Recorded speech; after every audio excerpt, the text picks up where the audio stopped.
This video is on the second half of Chapter 6, restricting login times and game controls and other things like that. You're going to go into your control panel from your Start button, and you're going to click on User Accounts and Family Safety and click Parental Controls right here. Um, you can click on uh, whichever user you want to restrict to. Unfortunately, I only have this one. But under the parental controls, you can click on enforce current settings. You can put time limits on them. Uh, this will take you to a brief help screen that will help you to uh, understand the different parental controls. You can go to the website and watch a video about different parental controls.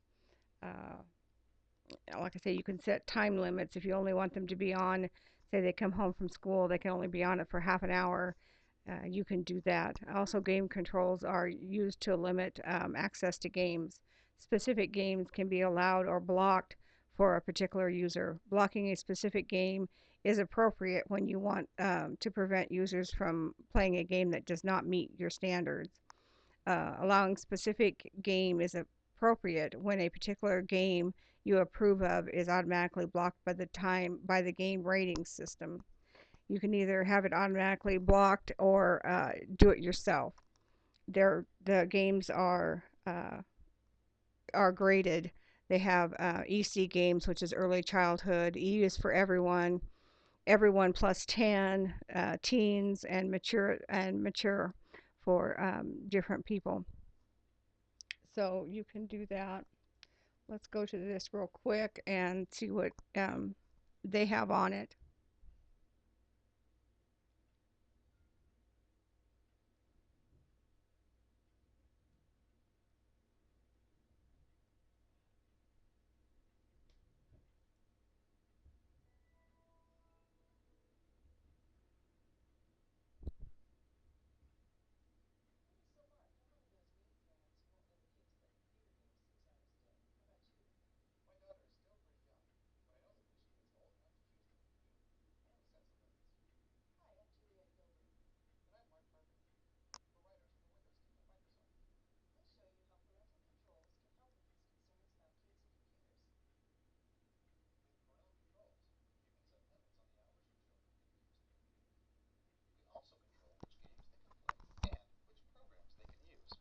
And if you add Windows Live Family Safety or another service, you can keep tabs on what your kids do online.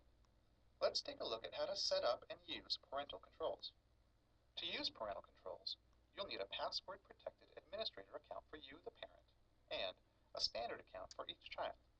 If you don't have an account set up for your child, you can create one right here. My daughter Lillian is 7. The first thing I want to do is limit the amount of time she can spend on the computer.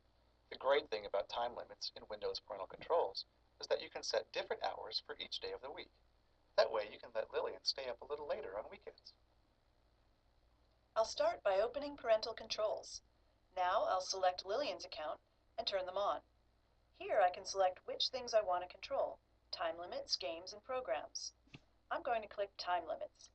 Then I can click and drag to block out the days and times when she can't use the computer. Now, if Lillian tries to log on at a time when she's not allowed to use the computer, she sees this screen.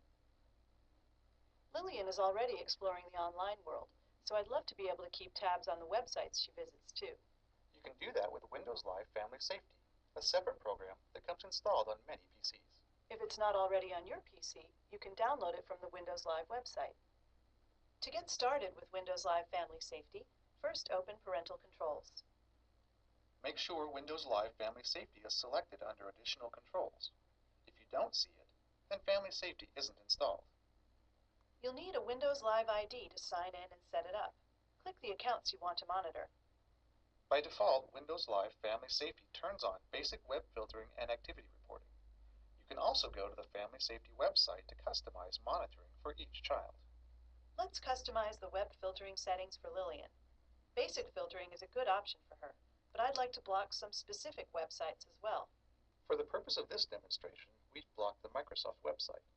In reality, of course, this site is perfectly safe. Now let's see what happens when Lillian tries to go to a website I've blocked.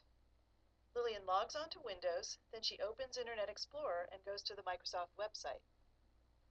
The site is blocked, but Lillian can ask for permission to go there, and then I can decide whether or not to let her. You can do a lot more with Windows Live Family Safety, like getting web-based reports of what your kids do on the computer. That includes not only their online activities, but also programs they've used and how much time they've spent on their PC. I have to say, as a parent, I really appreciate the peace of mind I get from parental controls in Windows Live Family Safety. If you want to learn more about all the things you can do with parental controls and Windows Live Family Safety, check out the Windows website.